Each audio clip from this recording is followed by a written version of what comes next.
Financial experts are urging calm tonight after one of the worst days in the stock market since the 2008 financial crisis.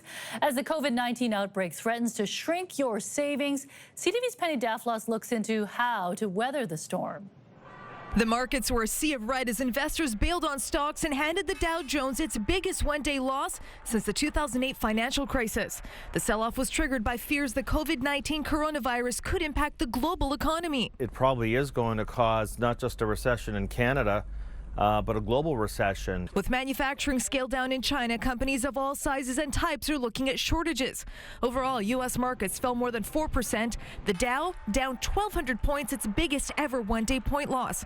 The TSX, Canada's main stock index, was also dropping when it ended trading early due to what officials call a technical issue.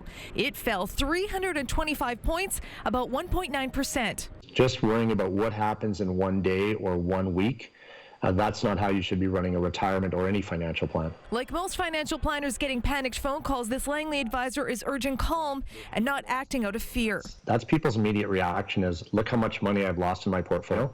If you don't sell, you don't react, and you don't panic, you haven't lost anything. It's just the value is not as high as it was yesterday. Not to mention the market has been so strong for so long, this volatility was actually anticipated and planned for by many experts. We haven't had a correction in some time, so a 10% or slightly more correction could have happened at any point and been triggered by anything.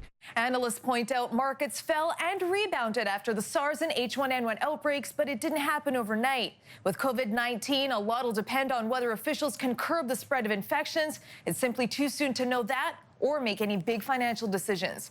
Penny Daflos, CTV News, Vancouver.